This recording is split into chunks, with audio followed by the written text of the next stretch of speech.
Steve and I and Kevin left New York about 2 o'clock in the morning, Sunday morning. We drove right back here.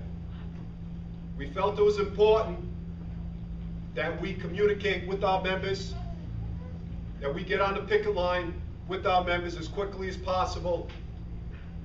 We felt it was extremely important that we get our message out while Verizon continued to sleep in their fog. So we were on the phone, first day, 6 o'clock in the morning, reaching out to the news media, wanting to make sure that we got our message out there. And what is our message? Our message is about jobs. We want to make sure that our members have jobs. There's no reason why all of our members here in Rhode Island will not have a job with the new contract. We're talking about an extremely successful corporation. It's all about jobs. It's all about our members being able to work and provide for their families. That's what it's all about for the American middle class of this country. Having the opportunity to live that dream and have a job, a good paying job. And there's no reason why any of our members shouldn't have a good paying job. This company's very successful. They're successful because of all of you out there today and the work that you do and the revenue that you bring into the company from doing the job that you do every day. Verizon is telling us that we have to understand the world is changing, that they're going to be competitive, that they can't pay the wages, they can't pay the benefits that they used to pay, because they're going to be competitive with their people who offer services and compete with them on a daily basis. They're telling us that Verizon Wireless is where all their money's generated from, and that's where all their profits come from. And you people basically don't do anything because you're dragging them down. They made $26.4 billion. That's a tough drag. Okay? Top 5 executives, $258 million. Ivan Seidenberg, $55,000 a day. That's his salary. I don't think there's anybody here that gets $55,000 a day. So their message to us is we got to realize what's going on out there. Well, we do realize what's going on. We realize that there's people out in this country that are trying to bust unions. There's people out in this country that are trying to drive working people down the drain. There's people in this country that are trying to eliminate the middle class. And there's really no one in this country who's standing up for the middle class. Our elected leaders in Washington, our president, what are they doing to protect the middle class of this country? Nothing. There's some unions that, in my opinion, are not doing enough to protect working Americans. No one is ever going to accuse the members, all of you of IBEW Local 2323, of not doing anything to protect your rights. And thank you so much for doing that.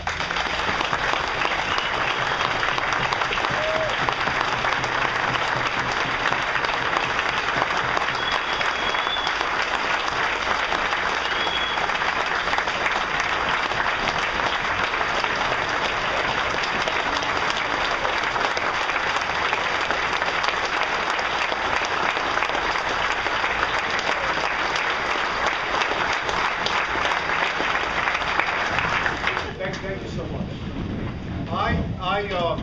I'm going to come back and speak. I'm going to open up the questions, and my goal today is to answer each and every question, no matter how long it takes.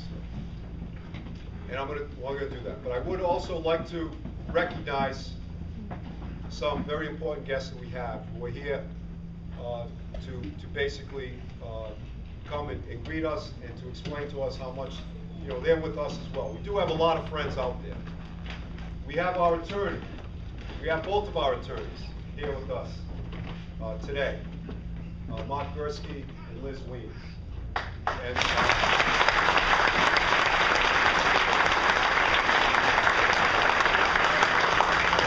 as I stated before, Mark and Liz, we've been working with them in our union. They represent many, many unions. They represent all the smart unions, okay? Because and I shouldn't say smart because they're a lot smarter than me, but I will tell you this, that I recognize that in this highly competitive era that we're in, we got to make sure that our lawyers are better than their lawyers. And you know what? Our lawyers are a lot better than their lawyers are. And Mark and Liz are the best, and they're going to talk to us about unemployment strategy that we're developing, and also talk to us about the importance of what we do on the picket line. I gotta stress, once again, when we go back to work, we want everyone going back to work, okay?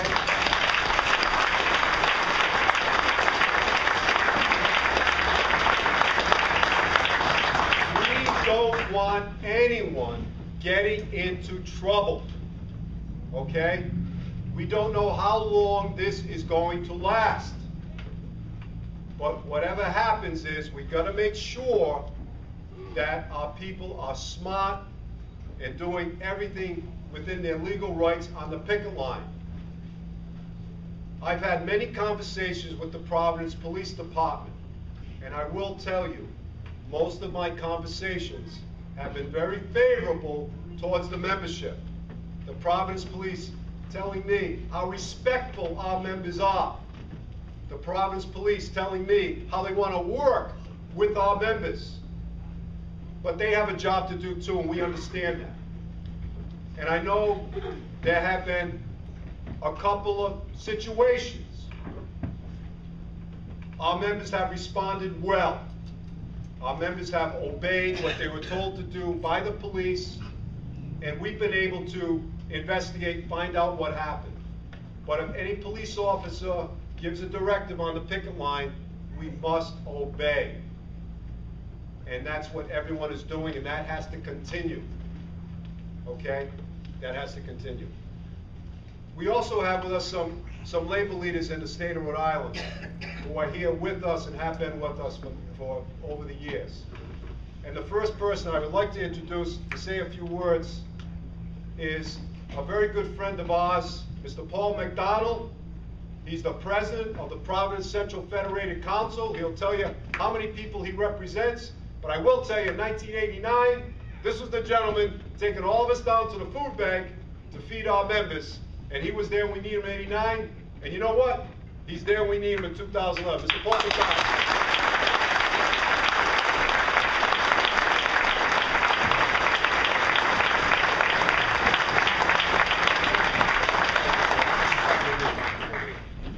Billy said I don't need a microphone. I don't think so, but the first time that I had an experience with you folks, I had hair.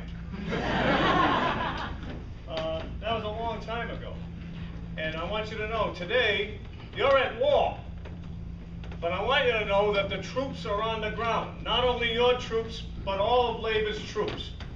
The Providence Central Labor Council represents some 30,000 union members. I've already composed a letter, and with the authority of Bill McGowan, I will send that out to those members, asking them to support you in any way that makes your strike successful. All strikes are difficult. They're not for the faint-hearted. They're not for those who are a little bit soft in the loafers. They're for people who will stand up for their rights. When I was listening to Bill, I couldn't think more of this young lady over here with a baby in her lap. The future of her world and the future of all of us. Lots of the people that I know in the IBW 2323 have long gone. You're the new future. Some of you may have been around, but I go back into the 1970s. This is not my first rodeo, as the cowboy says. We've been doing this for a long time, and we know how to do it. We know how to make Verizon come around.